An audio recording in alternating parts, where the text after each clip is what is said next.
Nuestro Señor Jesucristo no está tonto, y por eso el poder que Él tiene, dice, como el Padre me ha enviado, yo los envío. Principio de sucesión apostólica. Dice nuestro Señor Jesucristo, a mí me ha enviado el Padre, yo tengo el poder del Padre, la autoridad del Padre. Como el Padre me ha enviado, yo los envío a ustedes. Y entonces el Señor sopla su Espíritu Santo, nos concede a nosotros los sacerdotes indignos, siervos de Él, nos concede esa facultad que viene del Espíritu Santo. Entonces, cuando yo voy a donde el sacerdote, con toda la vergüenza del mundo, porque es que hijo, eso es normal y es saludable. Oye, nadie va a contar las grandes hazañas, ¿o sí? No, pues no. Vas a contar todas las porquerías que traes cargando. Y vas donde el sacerdote, confiesas tus pecados y el sacerdote te va a escuchar. Y entonces el sacerdote te va a hablar y te va a decir, yo te absuelvo de tus pecados. ¿Cómo nos absuelve el sacerdote? ¿En su nombre, por su autoridad? ¿Cómo? En el nombre del Padre y del Hijo y del Espíritu Santo. Entonces, yo no te estoy absolviendo de tus pecados, te está absolviendo Dios. ¿Sí? Él es el que te está perdonando. Yo te absuelvo, Él te perdona. ¿Sí me doy a entender? ¿Por qué Cristo ha querido instituir este sacramento de esta manera? Si nosotros los sacerdotes también nos tenemos que confesar, hoy yo fui a confesarme. Fui a mi confesión, porque también me tengo que confesar. Pero, porque no me puedo absolver yo solo. Yo tengo que ir con otro sacerdote, el Papa tiene que ir con un sacerdote, mi obispo tiene que ir con un sacerdote para que les absuelva. ¿Por qué Dios lo ha querido así? ¿Cómo se sienten ustedes cuando traen un problema grave y no haya nadie a quien se lo puedan contar? ¿Cómo se siente uno? Pues mal, ¿verdad? Pero de pronto llega alguien en quien tú confías y tú le empiezas a contar lo que tú traes. ¿Cómo te sientes? Ay, pues se siente algo diferente. O como cuando tú quieres llorar y no puedes, ¿no? Y no sé si han sentido cuando hasta uno se le trae aquí, así. Y llega alguien y dice, ¿qué trae? Nada. Pero por dentro ya ando reventando, ¿no? ¿Qué trae? ¿Te pasa algo? Manita, ¿qué tiene? Mira, yo tengo otro. Se pone a llorar. ¿Por qué? Porque enfrente está otro ser humano que le comprende, que le escucha, que le puede hablar. Pero si yo vengo con el lambón y le digo, ay amor, fíjate que tú vas a ser tan enamorado, me tocadito, ¿va? Pues el lambón no me puede hablar ni nada, ni escuchar, es un objeto inanimado. Pero cuando nosotros vamos con el sacerdote, que es un ser humano también, y como dice la carta a los Hebreos, es también un pecador y conoce al que va a confesarse. ¿Por qué? Lo comprende porque también él es un pecador. Entonces cuando uno va con el sacerdote con la gran vergüenza, híjole, y uno se confiesa y uno ni quiere ver al sacerdote porque da vergüenza, y es saludable que no dé vergüenza. Oye, si no te da vergüenza, no, fíjense como vieron al padrecito, el que llega a confesarse, padre, fíjense que yo ando con la mujer de no sé quién, y ando con la hija de no sé quién, y con la prima, le dice que le dice Cantinflas, ¿usted vino a confesarse o vino a presumir? No. Si uno va a confesarse feliz de la vida como si no pasara nada, pues es que uno es un sinvergüenza, ¿cierto, no? Pero eso feo que se siente, eso es bueno. ¿Por qué? Porque es donde puedes experimentar la liberación. Yo una vez llegué, yo era un chamaco todavía, y ya había regado, pero feo. Y fui a confesarme allá a Santana, por la Mega, en Santana. Y estaba Monseñor Isidro, el obispo Isidro, Isidro Flores, Cirilo Flores, es que estoy con don Isidro de Mexicali. Monseñor Cirilo Flores, algunos de ustedes se recordarán de él, bishop, que después lo hicieron obispo de aquí de Orange. Él era el párroco de Santa Ana, y yo iba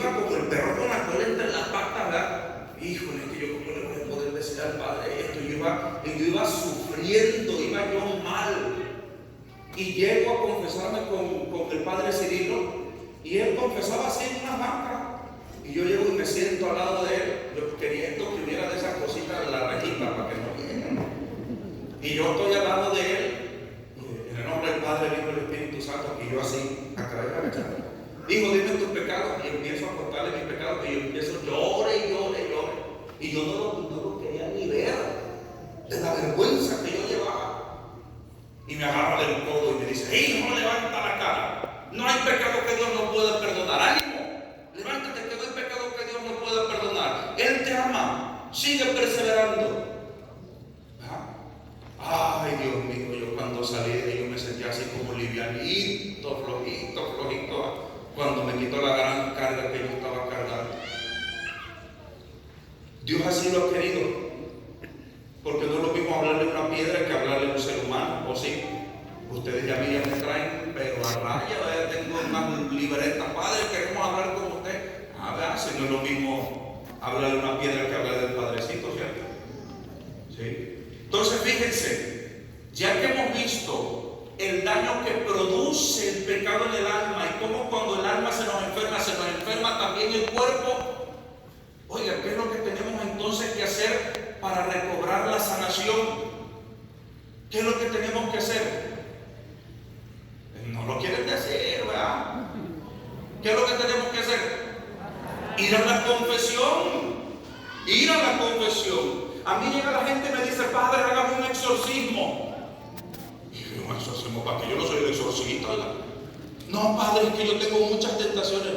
Ve y si confiésase sin vergüenza. No. ¿Qué es el exorcismo? El exorcismo es un sacramental. Un sacramental. Dice el catecismo de la iglesia que los sacramentales, a imitación de los sacramentos, nos obtienen un bien espiritual. A imitación de los sacramentos, nos tienen un bien espiritual. ¿Y por qué nos obtienen un bien espiritual? Porque el sacerdote hace una bendición, una oración, por ejemplo, sobre el agua. Te pedimos, Padre, que en los lugares donde esta agua sea rociada, tu presencia se manifieste, y las oraciones que sea, ¿no? Te pedimos, Padre, que bendigas esta imagen de la Santísima Virgen María, y los lugares donde sea expuesta y venerada, se aparte toda presencia del enemigo, todo espíritu del mal. Entonces, un sacramental. La pregunta es, ¿tienen el mismo poder los sacramentales que los sacramentos? No. Porque en el sacramental depende de cómo se hagan las cosas. Si el padrecito hizo la oración de mala gana, o si ni siquiera quería bendecir, ya estaba harto, cansado, tenía ganas de ir al baño y nada más le dio un arañazo, ya váyase con su santito, ¿verdad? Depende de las cosas. Pero los sacramentos, mis queridos hijos, Cristo actúa, la Santísima Trinidad actúa directamente. Por eso son importantes los sacramentos.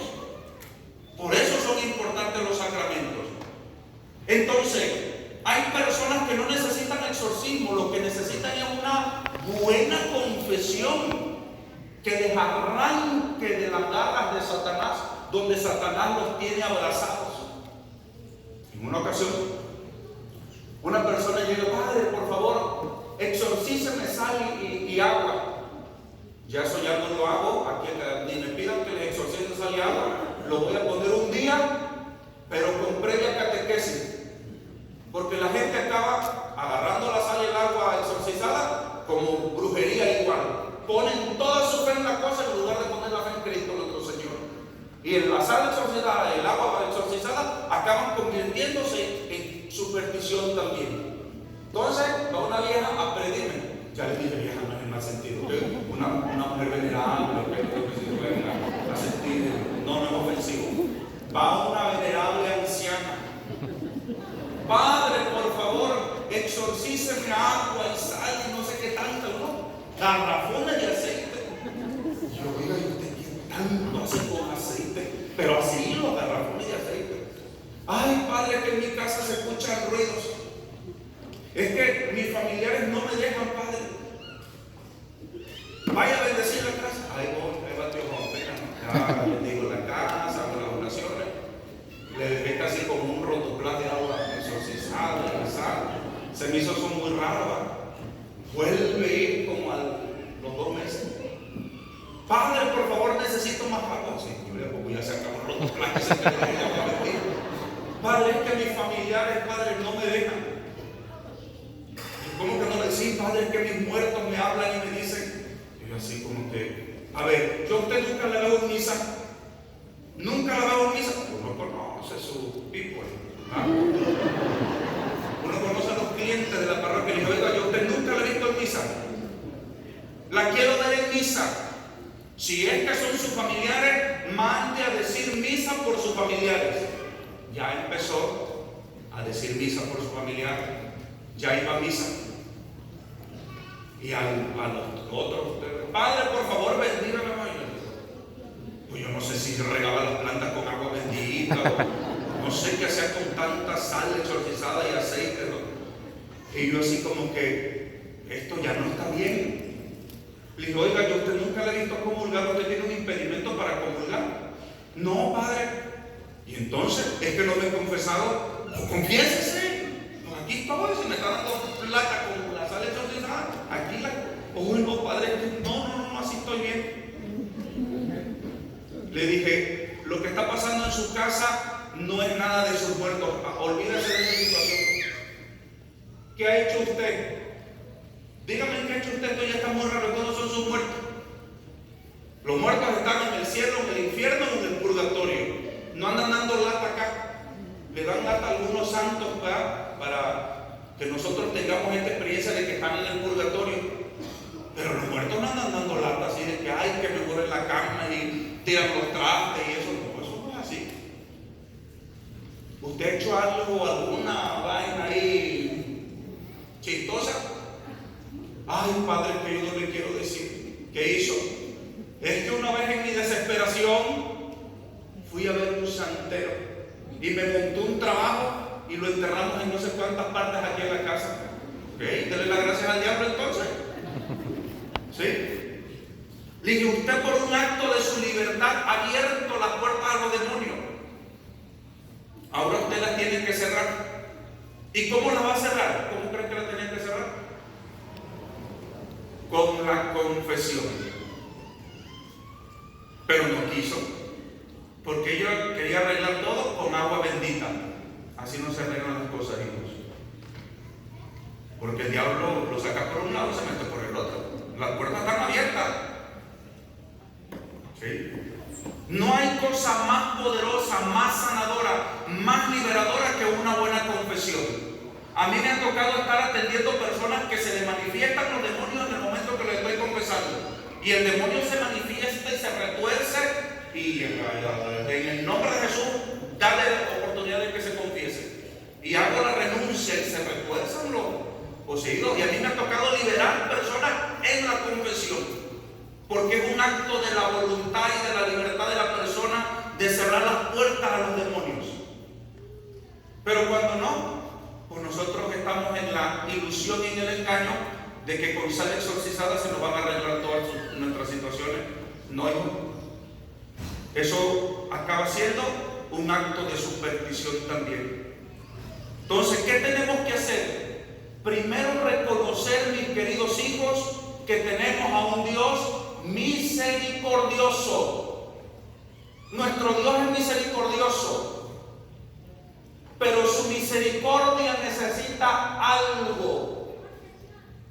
Para que la misericordia de Dios actúe en nosotros, nosotros necesitamos ir a buscarla, confesarnos. Porque Dios no va a rechazar nunca a un corazón arrepentido, nunca jamás. A un corazón quebrantado y humillado, tú no lo desprecias, Señor. ¿Sí? Entonces, Dios es nuestro Padre. Dios es misericordioso. ¿Y qué necesitas tú simplemente? Primero, con humildad reconocer que eres un miserable pecador. Yo lo tengo que hacer también. Hace rato que fui a confesarme, ¿cómo creen que iba? ¿Ustedes creen que iba así feliz de la vida? No, también iba como el perro con la cola entre las patas, ¿verdad?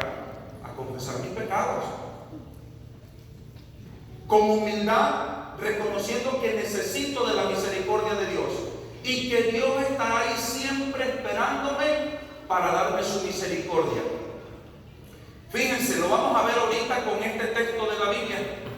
En el Evangelio según San Lucas,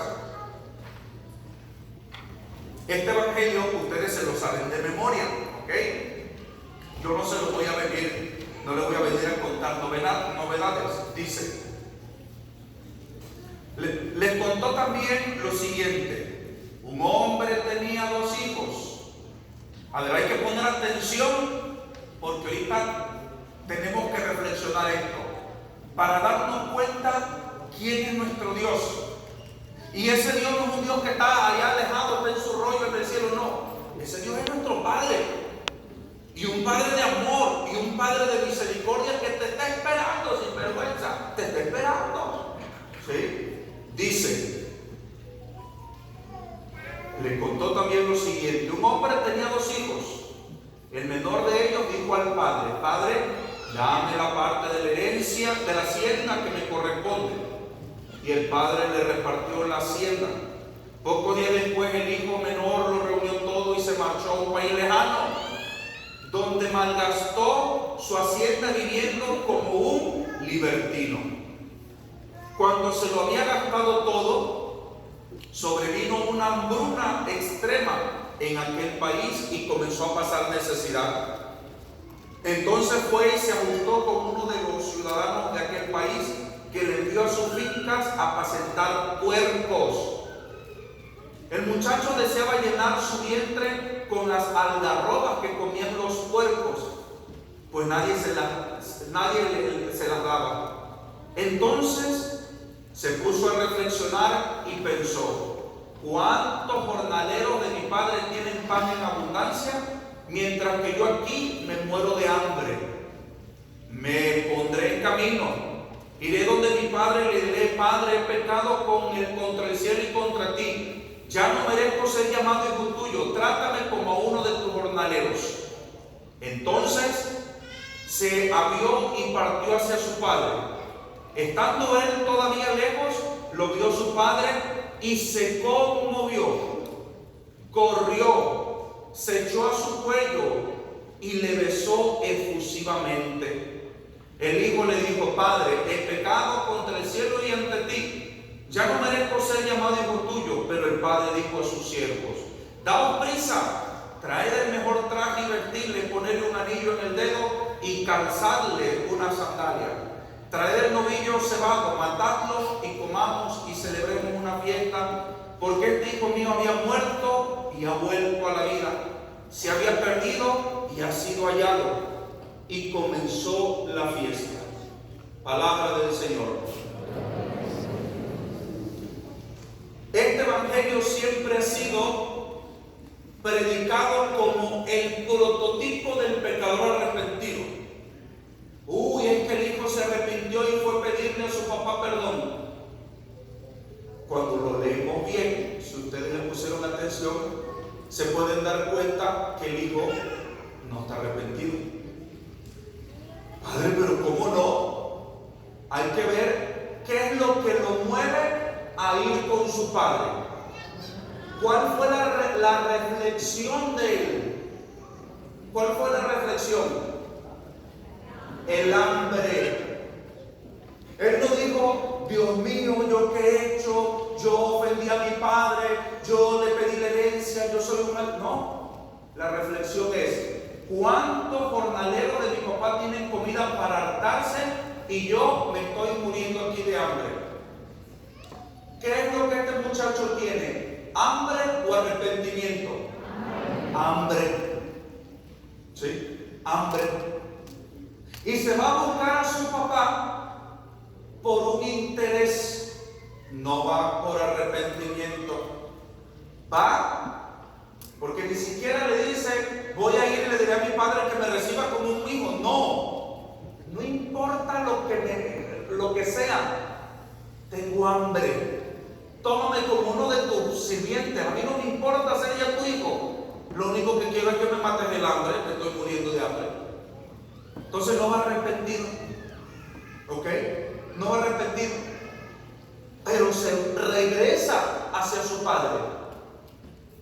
Dice la palabra de Dios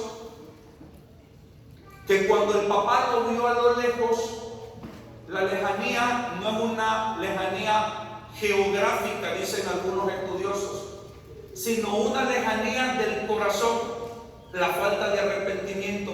Él estaba muy lejos de un arrepentimiento, sin embargo, regresa con su papá. Ahora bien, ¿cuál es la actitud del papá? ¿Cuál es la actitud del papá? Lo recibe en misericordia, dice por allá. ¿Qué más? El amor. El papá no le pregunta, oye, a ver, espérate allá. Chico, ¿tú sabes lo que me hiciste? En la cultura judía, el ejemplo que está poniendo nuestro Señor Jesucristo era impensable que un hijo le pidiera a su padre la herencia. Era como decir, oye, hijo, tú no tienes para cuándo morirte, a mí no es de mi feria, ya muérete. No, eso le está diciendo a este hijo, impensable en la cultura de aquel tiempo. Lo que hizo este hijo era grave. Y cuando este hijo llega con el papá no le dice, a ver, ¿sí te diste cuenta de lo que me hiciste?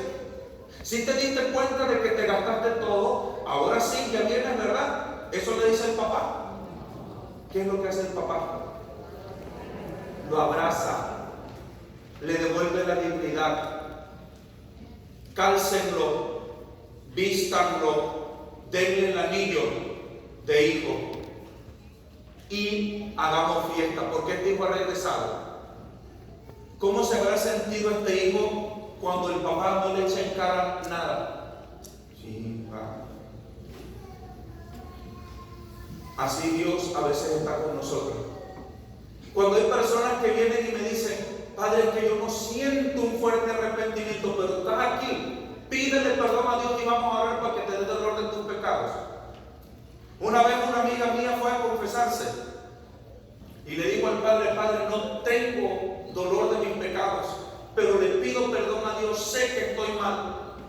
Y el Padre en la misa pidió por todos aquellos que no tienen o sienten dolor de sus pecados.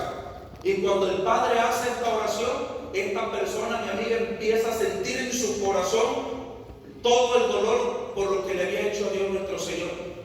¿Sí? Entonces, hijos, Dios nos está esperando y con los brazos abiertos.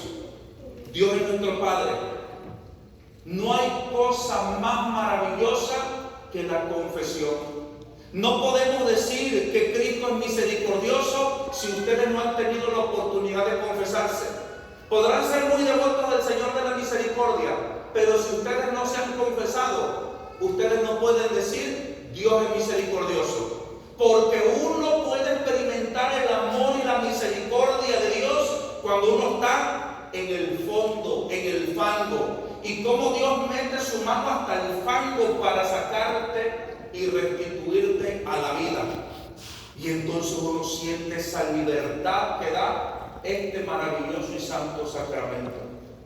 Y entonces uno siente cómo la vida va cambiando, uno siente cómo el cuerpo se va mejorando. Y si se dan cuenta entonces cómo la sanación es un proceso. ¿Sí va? No es nada más una cosa fácil que una oracióncita, listo, no. Hay muchas partes que necesitan ser iluminadas por la palabra de Dios. Hay cosas que hieren, que duelen.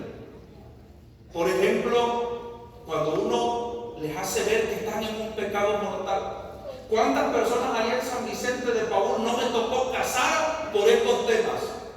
Cuando yo les hablé de la gravedad que es vivir en pecado mortal, salían y me decían, Padre, ¿qué tenemos que hacer para casarnos?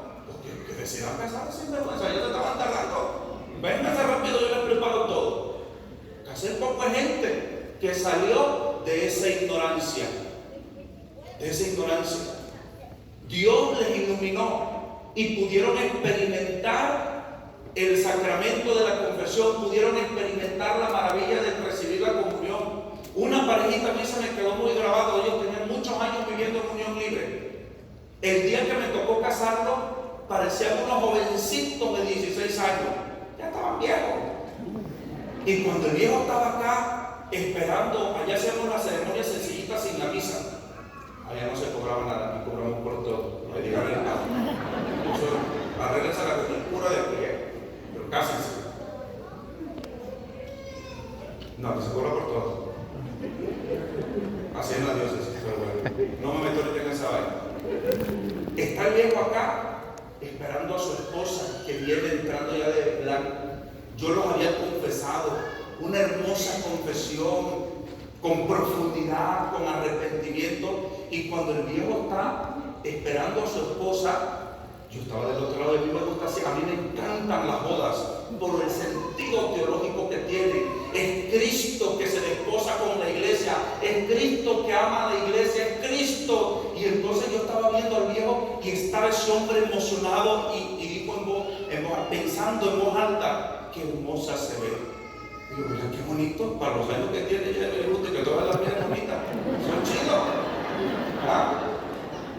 Emocionado, dice: qué hermosa se ve. Y cuando esta pareja llegaba a comulgar, llegaban y se les miraba en su cara la emoción, la alegría, el gozo por comulgar. Con alegría, con gozo, venían con ansia los domingos a comulgar, porque habían sido liberados por Cristo. ¿Sí? Entonces, hijos, démosle la oportunidad a Dios. Satanás le va a meter zancadilla. Él no quiere que uno se confiese. Él te quiere que tú sigas ocultando esos pecados. Aquellos pecados que dan vergüenza. Aquellos pecados que son vergonzosos. Y Él quiere que no los confieses para que tú sigas con esa culpa. Sin embargo, cuando tú llegas y con toda la vergüenza de tu corazón los confiesas, tú puedes sentir cómo Dios te libera y cómo Dios te arranca de las tinieblas donde te tiene Satanás. ¿Sí? Eso es una cosa maravillosa que tenemos nosotros los católicos y que a veces nosotros no valoramos. Paso para la confesión. Una vez, cuando recién que me ordenaron sacerdote, llegó a acabar, ¿ok? Cuando a mí me ordenaron sacerdote, yo fui a celebrar mi primer misa a mi ranchito. Fui el primer sacerdote de mi rancho. La fiestísima que prepararon todo el rancho. Era el primer sacerdote de ahí. Y entonces voy a mi rancho y yo dije: yo quiero confesar a todo el mundo, porque quiero que los más que se puedan comulguen. Me preparé una catequesis, nombre de aquellas, sobre la confesión. Les dije a la gente: ¿qué es la confesión? ¿Qué no es la confesión? ¿Cómo hacer una buena confesión? Y ahorita se los digo de forma muy breve. Una confesión es, primero, tener arrepentimiento. Propósito de enmienda: no voy a volver a pecar. Un propósito. Hay que pedir a Dios la gracia para perseverar, ¿verdad? Propósito de enmienda: confesar los pecados, recibir la absolución y cumplir la penitencia. ¿Sí? Entonces, cuando tú vas a confesar, tú no tienes que contar la gran historia de cómo sucedió el pecado. Escuchen, porque ahorita les voy a platicar lo que pasó allá y no quiero que me lo apliquen aquí porque son muchos. Son 2.500 ustedes, ¿ok? Y soy solamente yo de cura. Pónganse las pilas, pues. Estoy matando dos pájaros de un tiro. Cuando uno se va a confesar, uno tiene que ordenar sus pecados, del más gordo al más leve, hasta los veniales, sin contar la historia. Es que fíjese, padre, que cuando yo era niño íbamos en un caminito al lado de una milpa, y entonces esa milpa tenía mazorquitas y las mazorquitas se miraban bonitas, y vamos caminando y te cuentan una historia y uno así, y te vas viendo las mazorquitas del caminito. Ok, sí, pero a ver, el pecado, ¿cuál fue? Que me robó unas calabazas.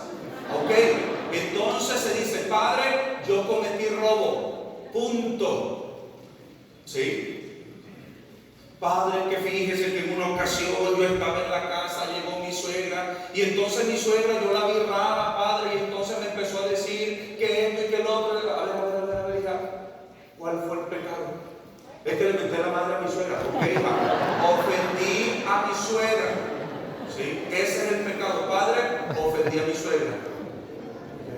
Padre, que fíjese que mi esposa tiene migraña perpetua, y entonces fíjese, Padre, que entonces yo en mi trabajo había una muchacha muy bonita, la muchacha tiene el pelo largo, ondulado, rizado, dorado, ok, ¿cuál es el pecado? Es que cometí adulterio con ella. Ok, ese es el pecado. Padre, cometí adulterio.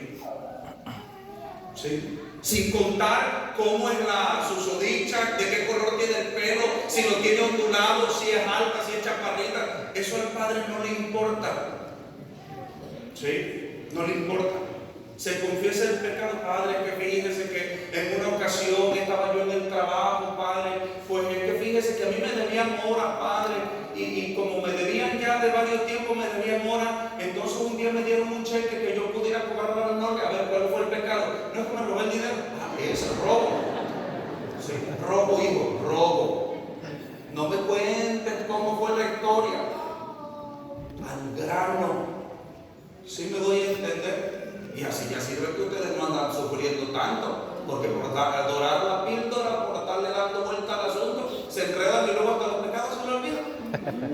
O llegan ahí a ver, ay, Padre, que yo no sé, se me olvidó. ¿Me puede ayudar? Pues yo, ¿cómo te voy a ayudar? Yo fui el que lo cometí. Pues no, tú fuiste el que lo cometí. Yo siempre digo, más vale una buena tinta que una mala memoria. Apúntalo con mucho cuidado, que el viejo no te lo vaya a ver por la vieja. Ya te confiesa, ya trae tu encendedor, y saliendo aquí por el parque, prende el cerillo al papel que se queme. ¿Sí? Ordenados. Confiesa. ¿Qué otra cosa no es la confesión? Consejerías. Padre, que fíjese que yo tengo un hijo que tiene adicción, él hace mucha droga, Padre, yo no sé qué hacer con él. ¿Eso es parte de la confesión? No, son problemas. Los problemas no se le cuentan al Padre. ¿Al Padre qué se le cuentan? Pecado, no problemas. Padre, que fíjese que mi suegra vive con nosotros, Padre, yo no la aguanto. Una vez estaba yo en la Basílica de Guadalupe. Me iba a confesar. Yo era seminarista. Y los que han tenido la oportunidad de ir a la Basílica de Guadalupe se dan cuenta de las grandes líneas que hay para confesarse. Es que te tardas lo mínimo de hora y media para confesar. Larguísima la línea. Y estaba yo, ya llevaba una hora. Y adelante de mí iba una doñita, santa,